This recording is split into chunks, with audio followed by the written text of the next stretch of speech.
Hello friends, नमस्कार विद्यार्थी शिक्षक मित्रांनो. तुम्हा सर्वांचं इयत्ता 10वी ऑनलाईन क्लासमध्ये मी Shri Kale BS new English school Fursungi सहर्ष स्वागत करत आहे. कसे आहात विद्यार्थी मित्रांनो? छान, व्हेरी गुड.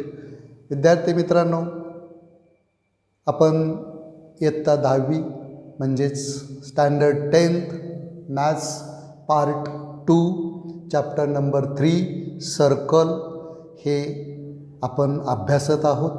याचे जवळजवळ तुम्हाला 7 पार्ट मी व्हिडिओचे पाठवलेले आहेत. तुम्ही छानपैकी त्याचा अभ्यास करत आहात आणि त्याचा रिप्लाय पण मला मिळत आहे. तुम्ही त्याच्यावरचे व्हिडिओच्या शेवटी मी एक स्वाध्याय देतो आहे, तो स्वाध्याय पण तुम्ही छानपैकी सोडवत आहात. ठीक आहे मित्रांनो, today we have to learn standard 10th class maths part 2 chapter number 3 with chapter name is circle. In this chapter we have to learn part number 8. In this part, my dear students, first we learn what is the corollary of cyclic quadrilateral, how to prove corollary of cyclic quadrilateral, and we have to learn second point, property of subtended angle and its intercepted arcs. Then third point, we learn today examples on cyclic quadrilateral and inscribed angle theorem. Let us study first what is the corollary of cyclic quadrilateral theorem. My dear students, you have to know cyclic quadrilateral. It is a quadrilateral which all vertices are on a circle. Then these quadrilaterals are called cyclic quadrilateral. You have to know definition. Then you have to learn in previous video what is the cyclic quadrilateral theorem. My dear students, today we have to learn corollary of cyclic quadrilateral, which is statement of corollary of cyclic quadrilateral. You see corollary. corollary म्हणजे विद्यार्थी मित्रांनो चक्रीय चौकोनाचे उपप्रमेय, याला मराठीत म्हणतो आपण. म्हणजे चक्रीय चौकोनाचा तुम्ही अभ्यास केलेला आहे, तो थेरम तुम्ही प्रूव्ह केलेला आहे आणि त्याच्यावर आधारित काही उपप्रमेय असतात, त्या उपप्रमेयाचा आज आपल्याला अभ्यास करायचा आहे. My dear students, you remember that this point is most important for exam SSC board. विद्यार्थी मित्रांनो, SSC बोर्ड परीक्षेला ही करोलरी आजपर्यंत बऱ्याच वेळा विचारलेली आहे.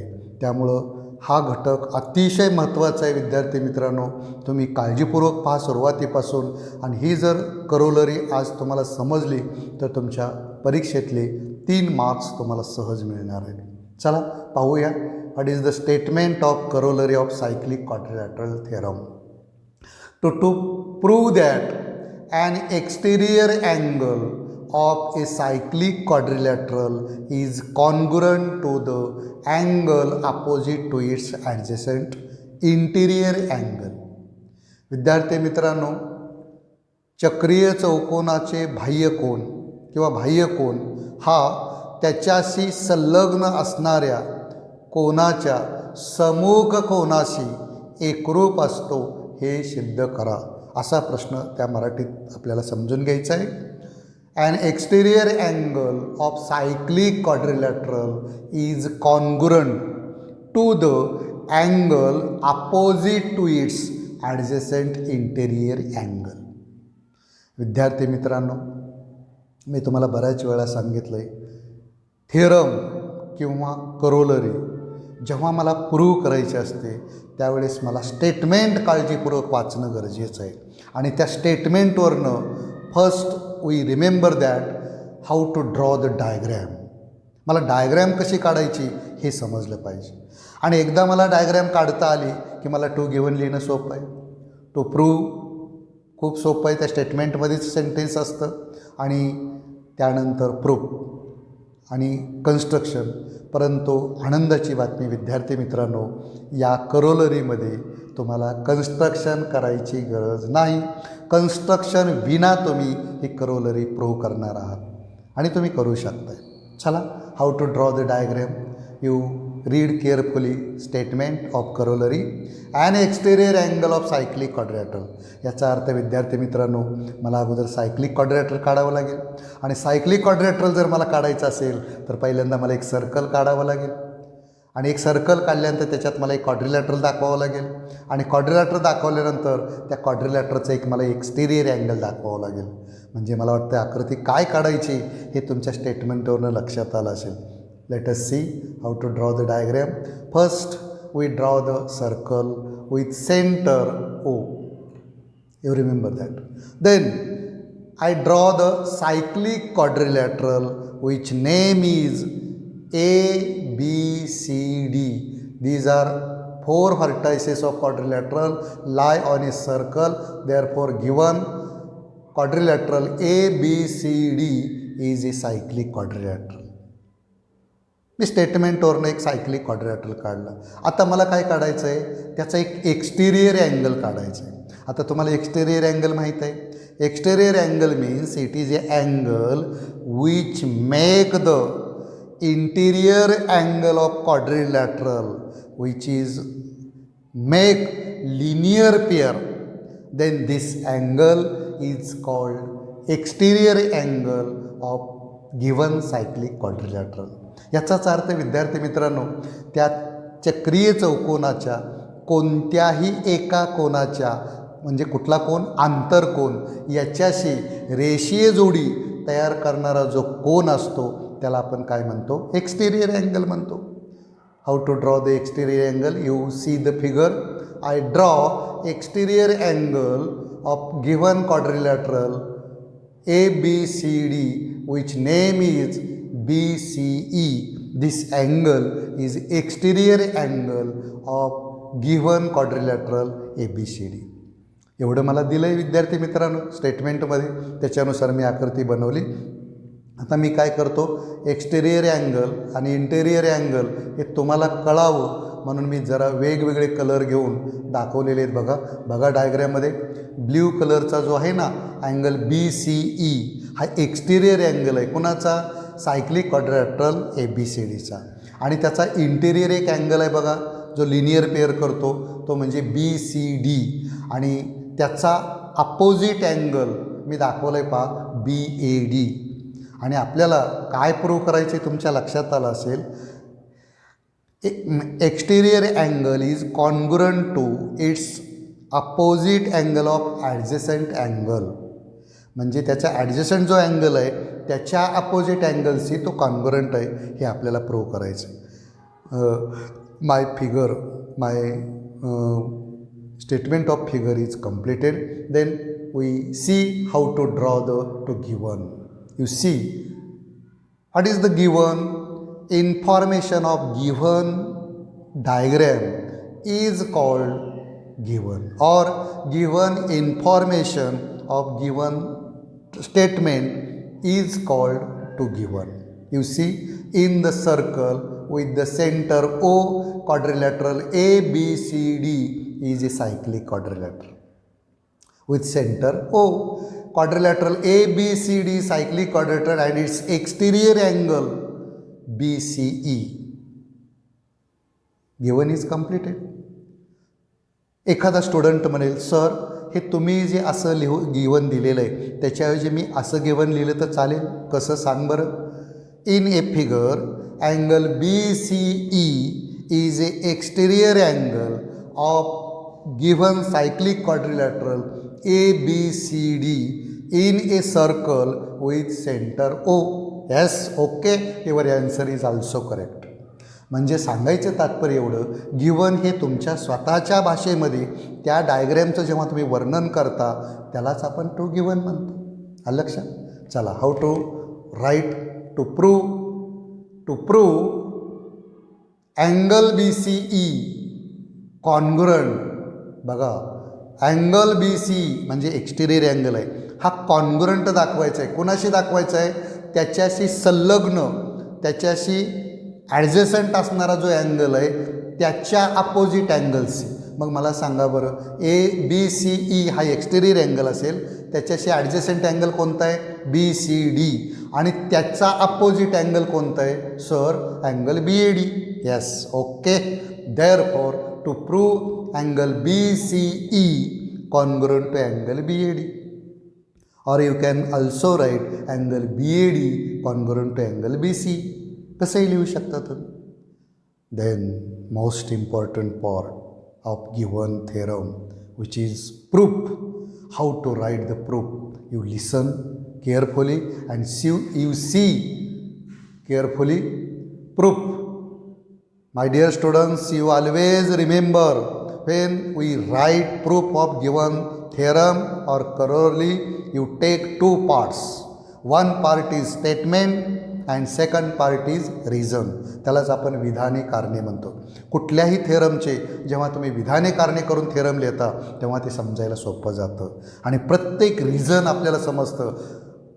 How to write this sentence, why, त्याचं रिझन पण आपल्याला कळतं. त्यामुळे ते आपल्या लक्षात लवकर राहतं. चला, let us see how to write the proof. You see first sentence. You see figure, measure angle BAD and angle BC plus measure angle BCD is equal to 180 degree.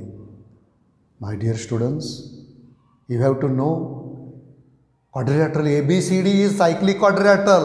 Therefore, you can use theorem, quadrilateral theorem. Which is theorem? Sir, we have to know measure angle A plus measure angle BCD is equal to 180 degree. Why? Because in cyclic quadrilateral we have to know opposite angle, sum of opposite angle is always equal to 180 degree. It means that in cyclic quadrilateral opposite angles are supplementary to each other. We have to know this theorem. Then you use the theorem in this proof. You remember that. Therefore, first sentence, measure angle BAD plus measure angle BCD is equal to 180. Why? Because cyclic quadrilateral theorem. कारण मला cyclic quadrilateral theorem माहीत आहे, चक्रीय चौकोनाचे प्रमेय मला माहीत आहे, समोग कोनांच्या मापाची बेरीज 180 अंश असते.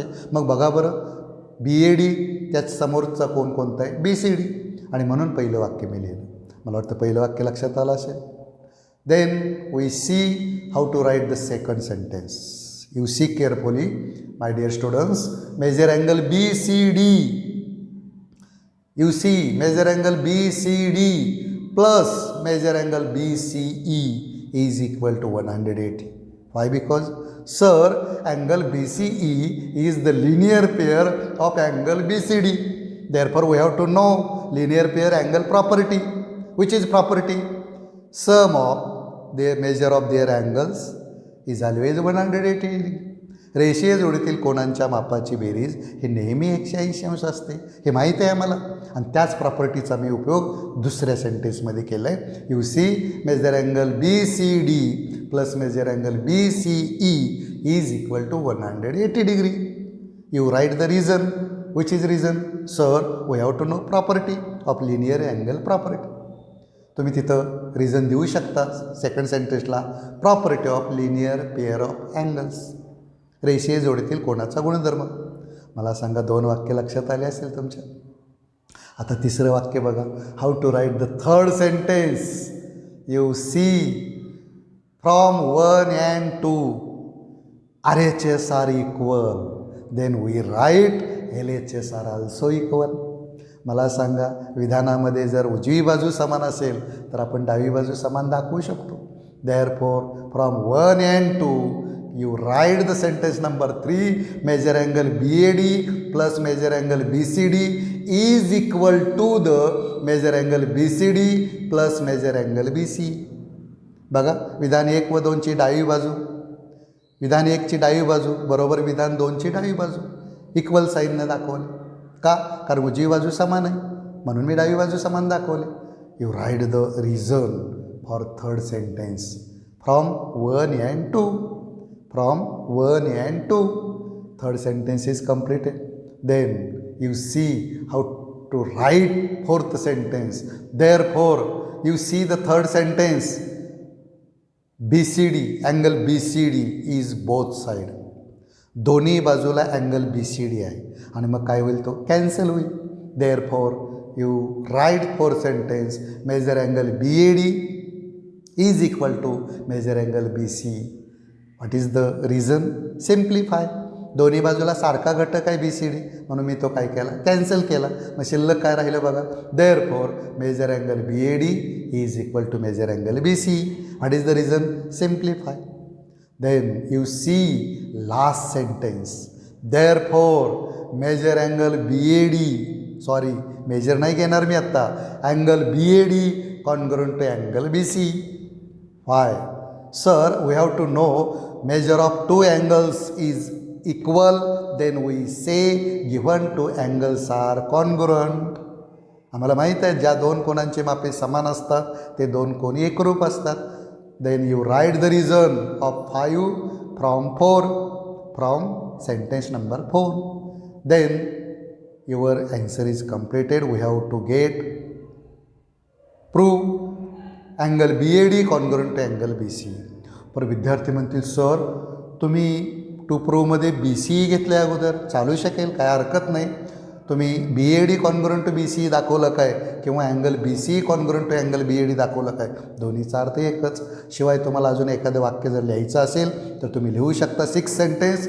That is angle BCE congruent to angle BAD. हे लिहू शकता 6वं वाक्य. नाही लिहिलं तरी चालतं, लिहिलं तरी उत्तम. मला वाटते अशा प्रकारे विद्यार्थी मित्रांनो ही करोलरी खूप सोपी आहे, परीक्षेच्या दृष्टीनं फार महत्त्वाची आहे. आजचा व्हिडिओ पाहिल्यानंतर तुम्हाला निश्चित मला खात्री आहे की हा करोलरी, ही जी करोलरी आहे सायक्लिक क्वाड्रिलॅटरलची, तुम्ही न पाहता लिहू शकाल, कारण अतिशय सोपे. How to draw the diagram, how to write the to given, how to write the to prove and how to write the proofs. When you write, you remember that 5 or 6 sentence are in your proof. आणि खूप simple आहे. पहिलं sentence चक्रीय चौकोनाचे प्रमेय वापरायचं, दुसरं sentence रेषीय जोडीतील कोणाचा गुणधर्म वापरायचा, आणि विधान 1 व 2 वरून उजवी बाजू समान म्हणून डावी बाजू समान. दोन्हीकडे सारखा घटक मी कॅन्सल केला, शिल्लक राहिलेलं विधान 4थ्यात लिहिलं आणि दोन्ही कोणांची मापे समान म्हणून ते दोन कोण एकरूप. झालं माझं प्रूफ. किती सोपं आहे बघा बरं. मला वाटते पुन्हा वाचायची सुद्धा गरज नाही, परीक्षेपर्यंत तुमच्या लक्षात राहील. ओके सर, आम्हाला थेरम चांगला समजला असं मला तुम्ही विद्यार्थी निश्चित रिप्लाय देऊ शकाल. Then we learn next point, most important to solve the example in your practice set. Property of subtended angle and its intercepted arc. You see the figure.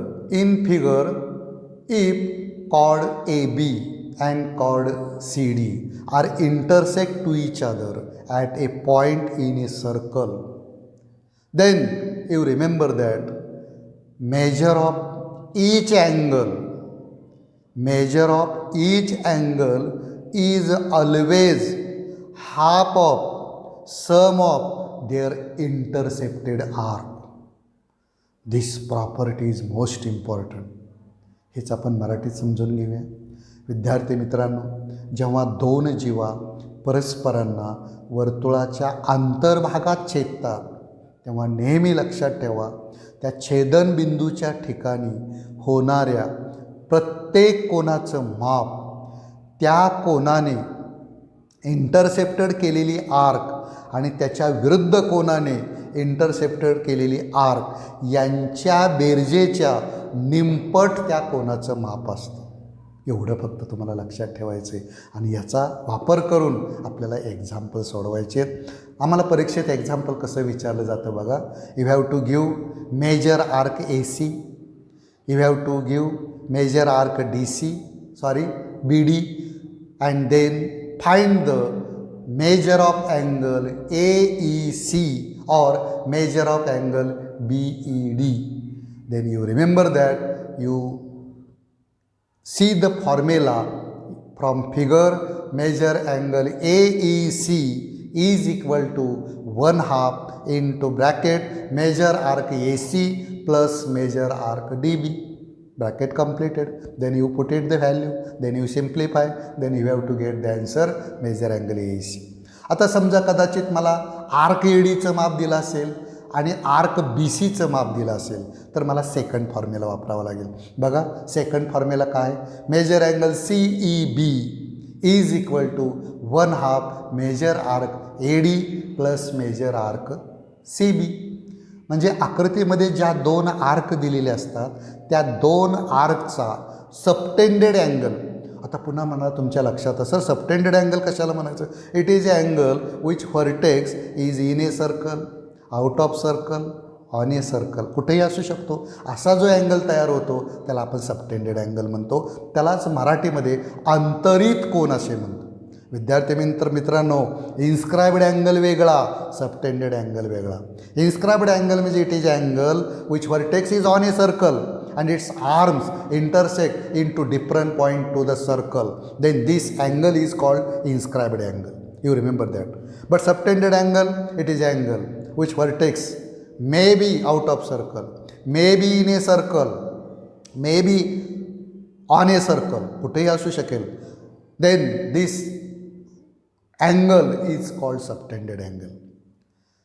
त्यामुळं ही प्रॉपर्टी फार महत्त्वाची आहे विद्यार्थी मित्रांनो. परीक्षेमध्ये ही एक एक्झाम्पल कंपल्सरी विचारलं जातं आणि ही प्रॉपर्टीचं जो फॉर्म्युला आहे तो तुम्हाला लक्षात ठेवायचा आहे. दुसरी एक प्रॉपर्टी आहे पहा, ते मी खाली दाखवले बघा. हे पहा, ह्या आकृतीमध्ये अँगल पण दाखवलेत बघा, अपोजिट अँगल दाखवले पहा. आणि अपोजिट अँगल नेहमी कॉन्ग्रुएंट असतात. बघा वरच्या आकृतीमध्ये रेड कलरने दाखवलेले आहेत. त्यापैकी कोणत्याही एका कोनाचं माप तुम्हाला काढायचं आहे आणि त्या कोनाच्या अपोजिट अँगल आणि त्या अँगलनं इंटरसेप्टेड आर्कच्या बेरजेच्या निम्मे त्या कोनाचं माप असतं. आता second property, you remember that, you see the figure, if A angle is subtended which vertex is out of circle and this angle intercept at a time two arcs, then you remember that measure of angle is equal to half of subtraction of given two arcs. It is most important property. याचा अर्थ काय विद्यार्थी मित्रांनो, जेव्हा एखाद्या अंतरित केलेल्या कोनाने एकाच वेळी दोन कंस अंतरखंडित केलेले असतात तेव्हा त्या कोनाचे माप त्याने अंतरखंडित केलेल्या कंसाच्या मापाच्या फरकाच्या, फरक म्हणजे वजाबाकीच्या निमपट असते, निम्मे असते, लक्षात ठेवा. Then you see the formula from figure carefully. Measure angle BED is equal to 1/2 into bracket measure arc BD minus measure arc AC. लक्षात ठेवा, सबट्रॅक्शन करताना मोठ्या आर्कमधून लहान आर्क वजा करायची आणि त्याची निमपट, त्याची हाफ म्हणजेच त्या जो सबटेंडेड अँगल आहे त्या अँगलचं माप असतं, लक्षात ठेवा. आणि त्या अँगलचं माप म्हणजेच तो सबटेंडेड अँगल की ज्याचा व्हर्टेक्स आउट ऑफ सर्कल असतो आणि त्या अँगलनं एकाच वेळी दोन कंस अंतरखंडित केलेले असतात. ही फिगर तुम्हाला लक्षात ठेवणं फार गरजेचं आहे. ह्या दोन्हीपैकी एक प्रॉपर्टीवर एक्झाम्पल डेफिनेटली विचारलं जातं. विद्यार्थी मित्रांनो, ह्या प्रॉपर्टी जर तुम्हाला चांगल्या कळल्या तर प्रॅक्टिस सेटमध्ये या दोन्ही टाईपची प्रॉपर्टीवर आधारची उदाहरणं आहेत, तुम्ही सहज सोडवू शकाल. मी ती उदाहरणं घेत नाहीत कारण तुम्हाला जर ह्या प्रॉपर्टी या व्हिडिओच्याद्वारे चांगल्या समजल्या असतील, फक्त फॉर्म्युला वापरायचा आहे आणि फॉर्म्युल्यात किमती ठेवायचे. आता बघा, मला सेकंड प्रॉपर्टी वापरताना काय देतात, मला मेजर आर्क BD देतात. समजा मला मेजर आर्क BD दिलेले 60, मेजर आर्क मला AC दिलेले 20 आणि मला मेजर अँगल काय काढायचं आहे, BED काढायचं आहे. मग काय होईल formula, sir measure angle BED is equal to 1/2 measure arc BC minus measure arc AC. आता मला सांगा 60 दिले तुम्हाला BCचं माप, पुट इट व्हॅल्यू BD किती दिलं आहे 60 वजा किती दिलं आहे तुम्हाला AC 20, 60 वजा 20 किती झालं 40 आणि 40च्या निम्म 20 म्हणजे BEDचं माप किती असेल 20 अंश असेल, 20 डिग्री, 20 डिग्री. Very nice. तर अशा प्रकारे खूप सिम्पल एक्झाम्पल 2 मार्कासाठी विचारले जातात. विद्यार्थी मित्रांनो, ह्या प्रॉपर्टी तयार केल्याशिवाय परीक्षेला जाऊ नका. ह्याच्यावर आधारित प्रत्येक परीक्षेमध्ये या प्रॉपर्टीचा उपयोग करून आपल्याला उदाहरणं सोडवायची असतात. मला वाटतं आहे फार महत्त्वाचा हा घटक आज आपण घेतलेला आहे. Then we see which are examples solving by using inscribed angle theorem and cyclic quadrilateral theorem. विद्यार्थी मित्रांनो, आंतरलिखित कोनाचे प्रमेय आणि चक्रीय चौकोनाचे प्रमेय याच्यावर आधारित परीक्षेमध्ये आम्हाला एक्झाम्पल कशी विचारले जातात. You see first example, in a figure in a circle with center O, length of chord AB is equal to the radius of the circle. Find measure of each of the following. विद्यार्थी मित्रांनो, एक आकृती दिलेली असते आणि त्या आकृतीमध्ये काही माहिती दिलेली असते तुम्हाला, आणि त्या माहितीचा आधार घेऊन आपल्याला काही प्रश्नांची उत्तरं लिहायची असतात. विद्यार्थी मित्रांनो, परीक्षेमध्ये प्रश्नातल्या कोणत्या डायग्रॅम काढायच्या असतात आणि कोणत्या डायग्रॅम काढायच्या नसतात हे मी फार महत्त्वाचं आज तुम्हाला सांगणार आहे.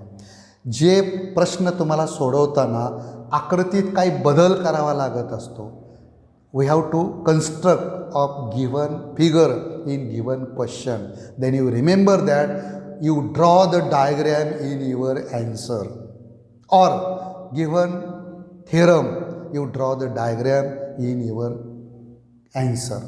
But this question we cannot construct of given diagram. This diagram not draw in your answer.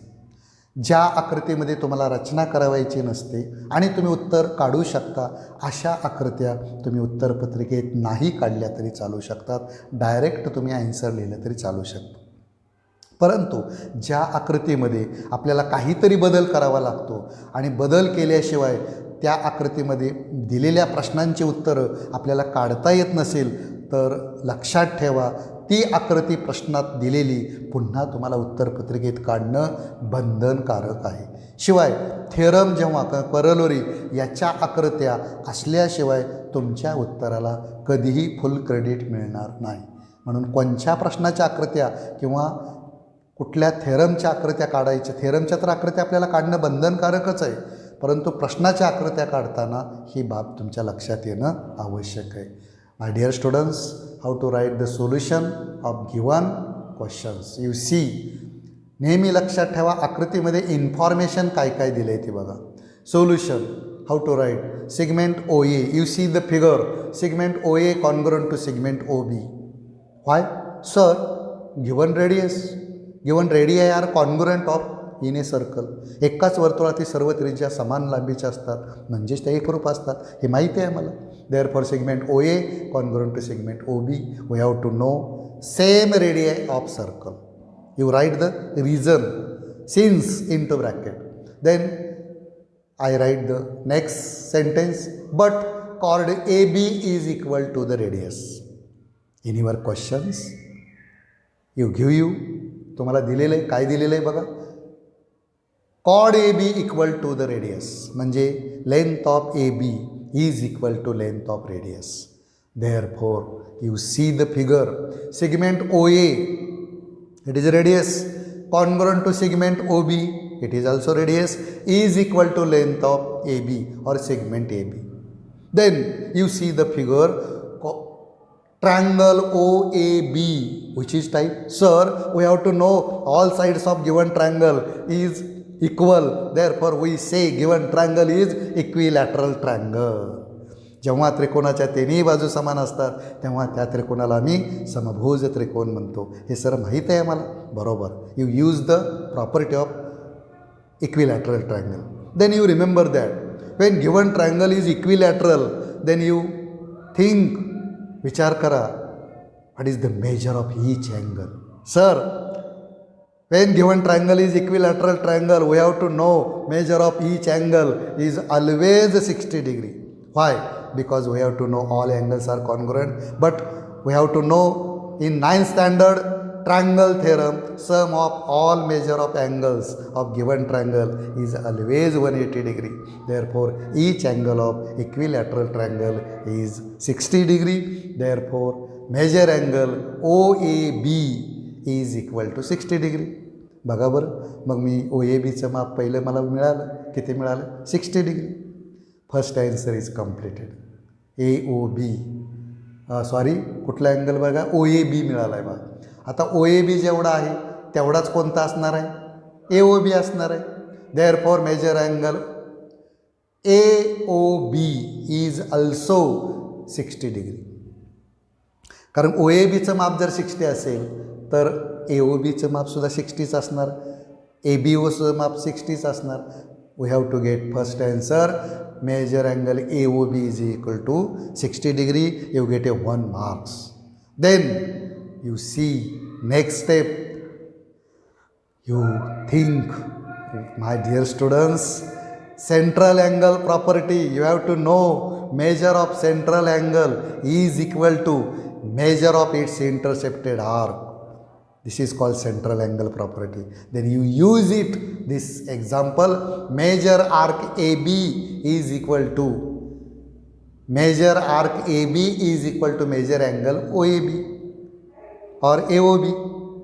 Then you remember that measure arc AB is equal to 60 degree. You have to get one answer. Then how to write the next solution of given questions? You see how to write the second part. Now by using inscribed angle theorem. आता मला सांगा, ACBचं माप दिलं आहे का तुम्हाला? बघा यातलं कुणाचं माप माहीत आहे? सर आम्हाला ABचं माप आता माहीत आहे, त्याचा वापर करून त्याचा इन्स्क्रायबड अँगल ACB होतो आहे बघा. मग you use the inscribed angle theorem. Measure angle ACB is equal to 1/2 measure arc AB. Then you put the value measure angle ABC is equal to 1/2 into 60. Then you simplify. Measure angle ACB is equal to 30 degree. We have to get second answer. Then by using this answer, my dear students, you have to know property of chord in a circle when two chords are congruent. Then you remember that their corresponding arcs are also congruent. एकाच वर्तुळामध्ये जेव्हा दोन जीवा एकरूप असतात तेव्हा त्या जीवेशी संगत असणारे कंससुद्धा कसे असतात? एकरूप असतात. मग मला सांगा, ह्या वर्तुळामध्ये जीवा कोणत्या एकरूप दिलेले आहेत? बघा बरं, दोन जीवा दिलेले आहेत तुम्हाला एकरूप. कोणत्या दिलेले आहेत? नाही. तुम्हाला याच्यामध्ये काय लिहिता येईल बघा, measure angle ACB is equal to 30 degree मिळाले. Similarly measure arc AB plus measure angle measure arc ACB is equal to 360. आता याच्यामध्ये बघा, सिमिलरली मेजर आर्क AB आणि मेजर आर्क ACB ह्या दोन आर्क जर मिळून काय तयार होतं? Sir we have to get complete circle. Then you know that measure of whole circle is equal to 360. Therefore 60, you have to know measure arc AB 60 degree plus measure arc ACB is equal to 360. Then you find the answer. Measure arc ACB is equal to 360 minus 60 degree. Therefore measure arc ACB is equal to 300. विद्यार्थी मित्रांनो, या आकृतीमध्ये तुम्ही ABचं माप काढलं आणि ACBचं माप काढण्यासाठी तुम्हाला पूर्ण वर्तुळाचं माप माहिती आहे. You have to know formula. Measure of major arc plus measure of minor arc is equal to 360. आता मायनर आर्क कोण आहे? AB. आणि मेजर आर्क कोणता आहे? ACB. आणि यांची बेरीज पूर्ण सर्कल, कारण तुम्हाला माहीत आहे पूर्ण वर्तुळाचे माप 360 असते. त्याचा उपयोग करून मी मेजर आर्क ACBचं माप काढलं. बरोबर आहे? ठीक आहे. हा घटक मला वाटते कळला असेल. आता आपण अजून एक एक्झाम्पल घेऊया. You see the second example. In figure quadrilateral PQRS cyclic quadrilateral. Side PQ congruent to side RQ. Angle PSR is equal to 110. Then find measure of angle PQR. second measure of arc PQR, measure arc QR, and measure of angle PRQ. How to write the answer? How to write the solution of given question? विद्यार्थी मित्रांनो, दिलेल्या प्रश्नामध्ये ज्या ज्या बाबी दिलेल्या आहेत त्या आकृतीमध्ये नोंद करायच्या आणि मला काय काढायला विचारलं आहे ते माझ्या डोळ्यासमोर माझं व्हिजन असणार आहे. आता बघूया मला काय काय दिलेलं आहे त्यांनी. त्याच्यामध्ये एक क्वाड्रिलॅटरल सायक्लिक आहे, त्याच्या 2 साईड आहेत त्या कॉन्ग्रुएंट दिलेल्या आहेत आणि एका अँगलचं माप दिलेलं आहे. त्याच्यावर मला कशी उत्तरं काढता येतील बघा प्रश्नामध्ये. You see the solution in a figure by using cyclic quadrilateral theorem. You have to know in circle and quadrilateral PQRS is cyclic quadrilateral. Then you use the theorem of cyclic quadrilateral. Measure angle PSR is equal to measure angle PSR plus measure angle PQR is equal to 360 degree. 360 नाही, किती असतं विद्यार्थी मित्रांनो? पूरक कोण असतात म्हणजेच किती? 180 अंश. Then how to write sentence? Measure angle PSR plus measure angle PQR is equal to 180 degree. Then you have to put the value 110 plus measure angle PQR is equal to 180. Then you simplify measure angle PQR is equal to 180 minus 110.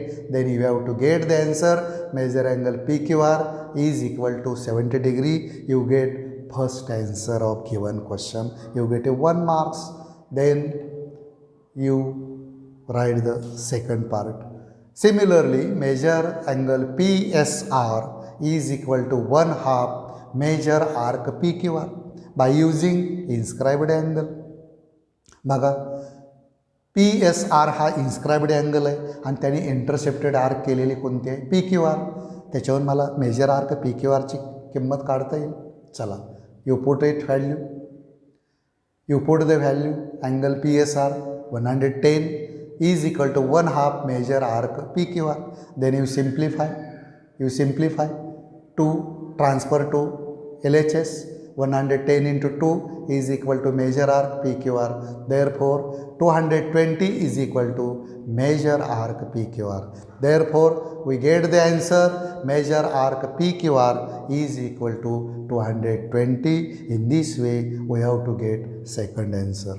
Then remaining part of given questions, you see right side, but side PQ congruent to side RQ. मी पाठीमागच्या स्लाईडमध्ये तुम्हाला बोललो होतो, एकाच वर्तुळामध्ये 2 जेव्हा congruent असतात तेव्हा त्यांच्याशी निगडीत असलेले संगत असणारे कंससुद्धा एकरूप असतात. त्याचा वापर आपल्याला या उदाहरणामध्ये करायचा आहे.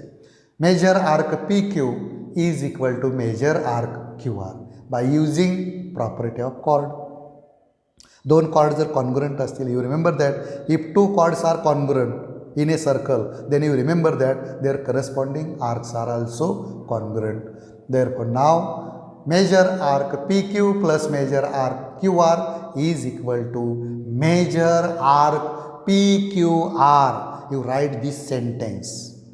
पहिल्यांदा हे वाक्य लिहा. मी तिथं वाक्य लिहिलेलं नाही, तुम्ही ते वाक्य लिहा. कारण का? PQR या आर्कचे 2 पार्ट आहेत. कोणते? PQ आणि QR.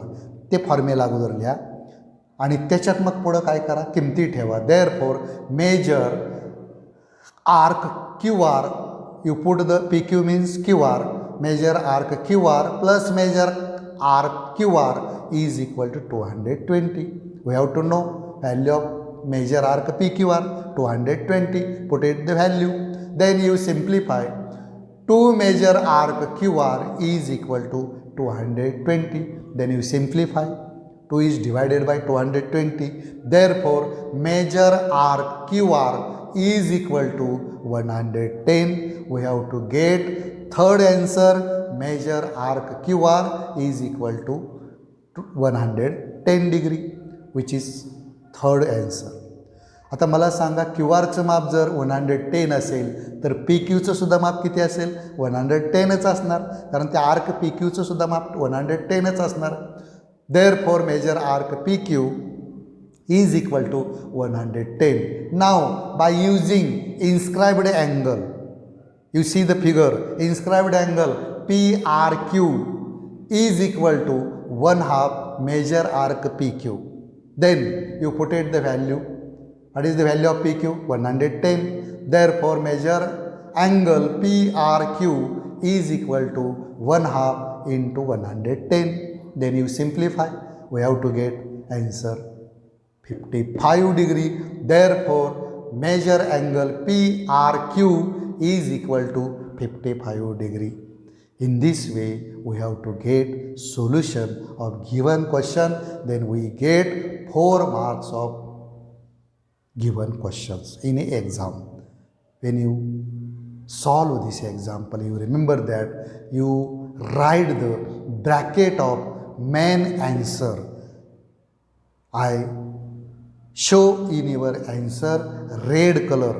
आता जिथं जिथं मी लाल करणे दाखवलेलं आहे ॲन्सरमध्ये त्याला तुम्ही ब्रॅकेट टाकायला विसरायचं नाही. म्हणजे परीक्षक मेन उत्तराला स्टेपला ॲन्सर शीटमध्ये मार्क दिले असतात ते त्याला तपासण्यासाठी सोपं जातं. My dear students, these solutions of given 2 questions are most important, and to practice your questions and you solve the practice set all examples in your book. Today we have to stop. Take care, stay home and stay safe. Thank you.